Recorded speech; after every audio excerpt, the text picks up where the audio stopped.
Hello everybody, my name is Calvin with student ID number of 22055311140 and I am currently studying mechanical engineering in Udayana University. Today I am going to present my presentation about metals and polymeric materials. This presentation is made for the assignment of Engineering Materials Knowledge subject lectured by Professor Dr. Tjokorda Tirta Nindhia, STMT. The materials that were used in this presentation were taken from this book entitled Science of Engineering Materials Volume 2 by Menes Chanda. The content that will be discussed in today's presentation are non-ferrous metals and alloys, metals for high temperature surface, polymeric materials introduction, polymer molecules, and molecular length of polymers. First is non-ferrous metals and alloys. Non-ferrous materials have, as the principal constituent, some element other than iron. The bulk of these materials is made up of the metals copper, nickel, aluminum, magnesium, lead, tin, zinc, and their alloys. Copper and copper alloys are widely used because of their high electrical and thermal conductivity, good corrosion resistance, machinability, strength, ease of fabrication, and ready availability. Much of the copper is also used for tubing, piping, and heat transport equipment, where good corrosion resistance is needed.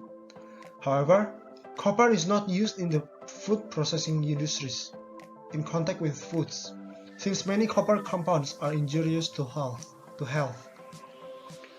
Pure copper is highly malleable and ductile, and is too soft to be readily machinable. It is hardened by the addition of suitable alloying elements.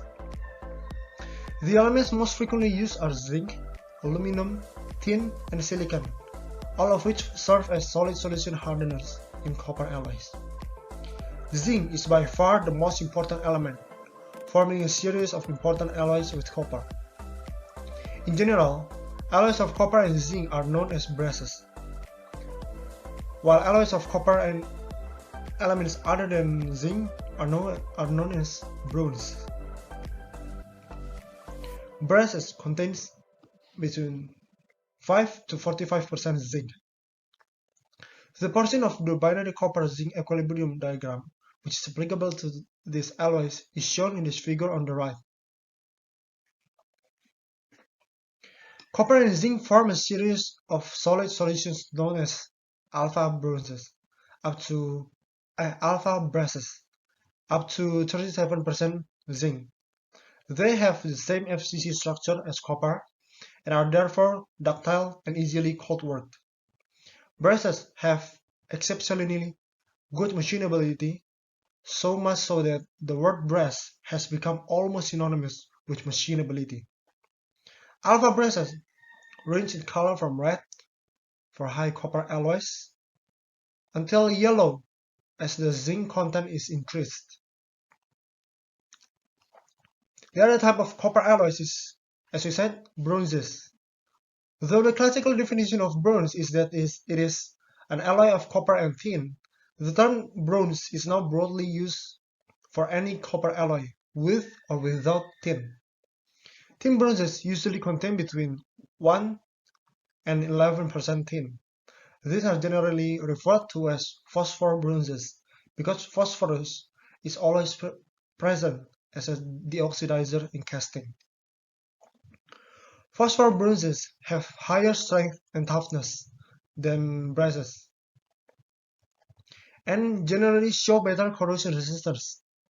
These alloys are usually extensively used for instrument parts such as diaphragms, bellows, bushings, and springs.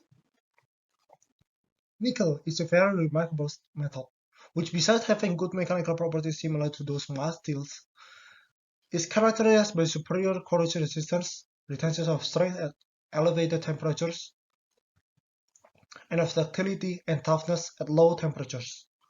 Nickel has no tendency toward brittle fracture at low temperatures, and even at elevated temperature, it has high creep strength and good resistance to corrosion and oxidation. Nickel is this uniquely suited for both low and high temperature applications. It is therefore a usual constituent in most alloys for cryogenic applications, as also used in the superalloys for gas turbine and rocket engines. The high corrosion resistance and hardness of nickel make it an ideal coating for parts subjected to corrosion and wear. About 80% of nickel is used in steel alloys such as stainless steels and low alloy steels. Most of the remainder is used in the nickel plating and in high nickel alloys. Like iron and copper, nickel is capable of producing a wide range of alloys to adapt to the demands of special applications. The most common alloying elements used in nickel are copper, chromium, iron, silicon, molybdenum, and aluminum. Aluminum is best known for its lightweight. Its other features are good malleability and formability, good corrosion resistance, high thermal and electrical conductivity, non-magnetic characteristic, high light reflectivity, non-toxicity, and non-tarnishing quality. Ease of fabrication of aluminum is one of the most important characteristics. Thus, it can be given any conceivable shape by known methods of fabrication, which is casting, rolling, stamping, drawing, spinning, forging, and extrusion.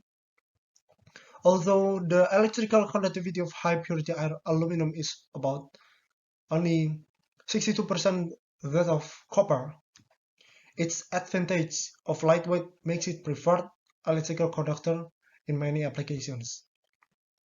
The non-magnetic characteristic of aluminum makes it useful for electrical shielding purposes, such as enclosure for electrical devices.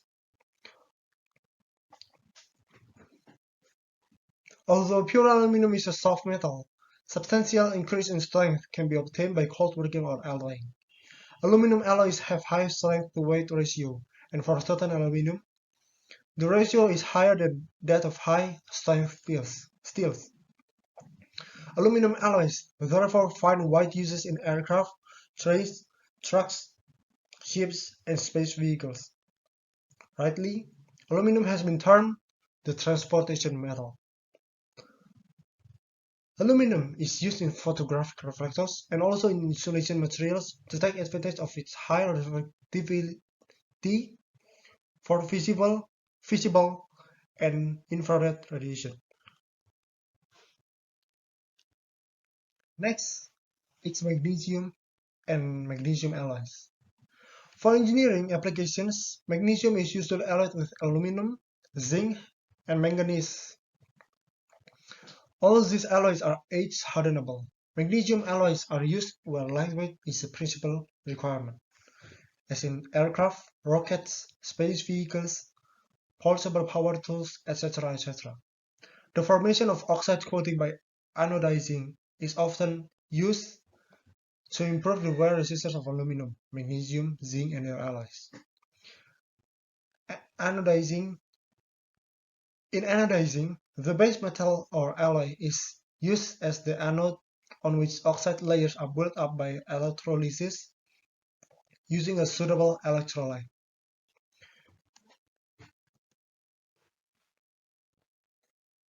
Lead and tin. The special properties of lead are its high atomic weight and density, softness, malleability, low melting point, low electrical conductivity, high corrosion resistance, and ability to lubricate. Very low tensile strength, poor fatigue strength, high grip rate, and toxicity of lead are its main disadvantages. Lead cannot be work hardened because of its low temperature of recrystallization, which is just about 0 degrees Celsius. The largest use of lead is in manufacture of storage batteries on the lead acid type, followed by its use as tetraethyl lead anti-knock ingredient in gasolines. The high density of lead makes it suitable for shielding against beta rays and gamma rays. its softness for gaskets, port and drainage fittings, and its flexibility for cable sheathing. In the chemical industry, lead is used as tank linings for corrosion protection. Generally, lead doesn't form useful alloys except with other low melting metals. The most common alloying elements of lead are tin and antimony. The common solders are lead-tin alloys, the amount of tin ranging from 5 to 50%. Additions of tin become necessary to increase the fluidity of the melt and to enable the lead to wet the metal to be joined. A lead-tin alloy is about 20% tin, is known as tern metal, and is used to protect steel sheets from corrosion in gasoline tanks on automobiles and others mobile equipment. Lead and tin are also combined with other elements, such as bismuth and cadmium, to make lower melting. Fusible alloys for various purposes, such as electric fuses, sprinkler systems, and boiler plugs. Lead, tin, and antimony alloys are widely used as type metals for the printing trade. Antimony additions provide hardness and wear resistance to the type metal.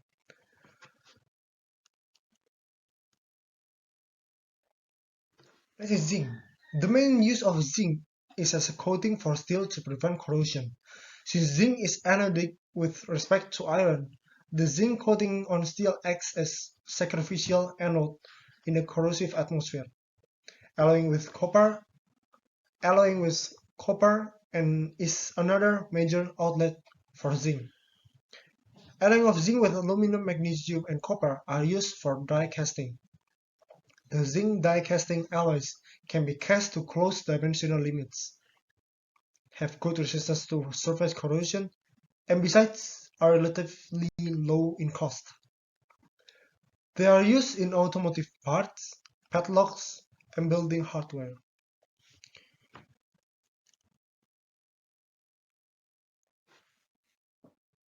For an alloy, the highest temperature of useful strength may be defined as the temperature at which it is able to bear a stress of about 700 kg per centimeter squared for 100 hours without rupturing. This temperature of usefulness for the best heat-resistant alloys of common metals like aluminum, iron, nickel, and cobalt range between 0.6 and 0.8 of the melting points of the respective base metals, reaching the highest for superalloys. In fact, the superalloys based on nickel and cobalt can be used at temperatures remarkably close to their melting points. These alloys are much used in temperatures range between 500 and 1000 degrees Celsius. But above this range, it becomes necessary to consider alloys of the refractory metals. The refractory metals, by definition, are the ones with melting point above 3400 degrees Fahrenheit or 1875 degrees Celsius, such as vanadium, molybdenum, columbium, chromium, tantalum, tungsten, or alloys based on these metals. These metals and alloys have remarkable strength at unusually high temperatures and are needed for very, very high-speed airplanes, for rocket motor nozzles, for nuclear rocket engines, and for similar surfaces at temperatures above 1000 degrees Celsius. The use of refractory metals at high temperature is, however, beset with serious problems. First, it is difficult to fabricate them into desired shapes. The high melting points, which is in the first place make them interesting, do not also permit them to be melted and cast like most metals. High hot working temperatures, moreover, make hot working of these metals difficult. These metals must therefore be shaped by sintering them in powder metallurgy processes. Since all the aforesaid refractory metals are body-centered cubic or BCC, they tend to become brittle at low temperatures. The biggest problem is the tendency of these metals to oxidize rapidly at elevated temperatures. Much research has been directed at controlling this oxidation problem by using several approaches. One of these is by alloying the metal, and another by using oxidation-resistant coatings such as bonded ceramic layer to protect the surface of the metal. Next is polymeric materials. The unique characteristic of polymers such as lightweight, resistant to decay and chemical attack, poor conduction of heat and electricity, and easy shaping and fabrication have made them competitors to traditionally used materials. Expanded theoretical knowledge and understanding in polymer science have led to the synthesis of new and unique polymeric materials, contributing much to the modern technology. The unique characteristic of polymer molecules that distinguishes them from ordinary organic molecules is their size. A polymer molecule consists a repetition of a unit called mer. Mers are derived from certain molecules called monomers, which under certain conditions can link up or polymerize to form the polymer molecule, as indicated in this figure for polyethylene polymer. The number of mers or more precisely the number of repetitions of the mer in a polymer chain is called the degree of polymerization, or dP. Since the minimum length or size of the molecule is not specified, a relatively small molecule composed of only, say, 3 mers might also be called a polymer. However, the term polymer is generally accepted to imply a molecule of large size, or called macromolecule. Accordingly, the lower molecular weight products with low dP should preferably be called oligomers, with the meanings of oligo means few, and mers is come from polymer, in order to distinguish them from polymers.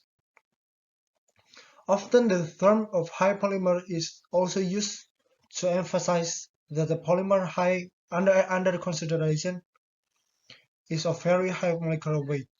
As a consequence of their large molecular size, polymers possess unique chemical and physical properties.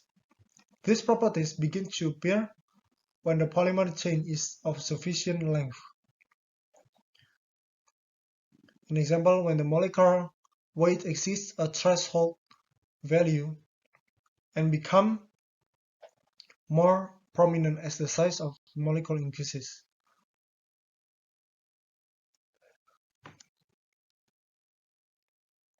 The dependence of softening temperature of polyethylene on the degree of polymerization is shown in the A figure on the left.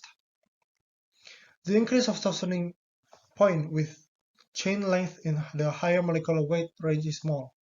The relationship of such polymerase properties as tensile strength, impact strength, and melt viscosity, with molecular weight, is indicated in figure B on the right.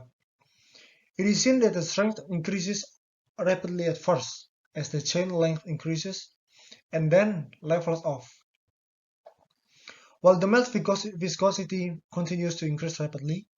Polymers with very high molecular weights have superior mechanical properties but are difficult to process and fabricate on account of their high melt viscosities. The range of molecular weights chosen for commercial polymers represents a compromise between maximum properties and processability. A linear polymer molecule essentially consists of a long spine of atoms joined together by covalent bonds. The molecular spine in many polymers such as polyethylene, polyphenol, chloride, polystyrene, etc.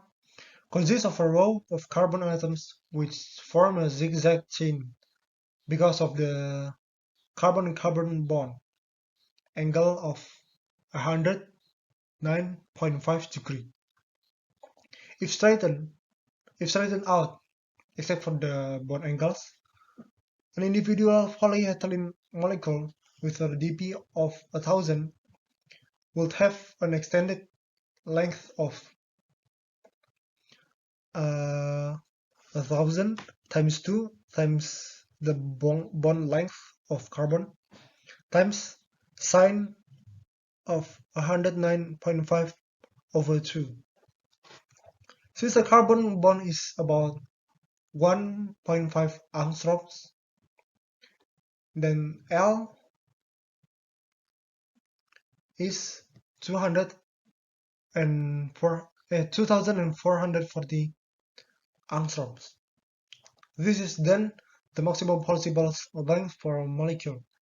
However, since the C or carbon bonds, single bonds are free to rotate like seen in the figure below, numerous conformations and hence various lengths are possible for the molecule, and the smallest length of the molecule could thus be only 1.5 angstroms. The mean length lies between the two extremes 1.5 angstroms and 2440 angstroms. It may be approximated by using a statistical approach to determine the root mean squared end-to-end distance. Assuming a model chain consisting of m freely jointed segments, as seen in this figure, each of length L, the root mean square distance between the chain ends. L can be shown by a random flight method to be L equals L times square root of m. And since there are two segments per mer, the above chain model for polymer molecule of dp n gives L equals L times square root of 2 times n. The segment length or L in polyethylene molecular chains equals the C to C distances or 1.5 angstroms.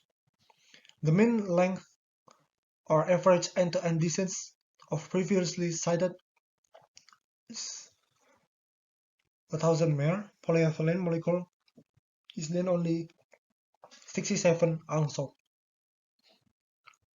This, however, assumes a freely jointed volumeless chain.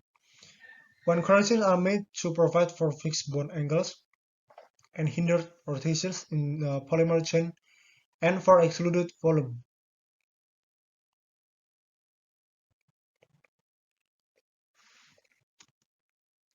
Thank you guys for listening to my presentation. If there is something wrong about the slides for my presentation, feel free to correct me in the comment section. Thank you.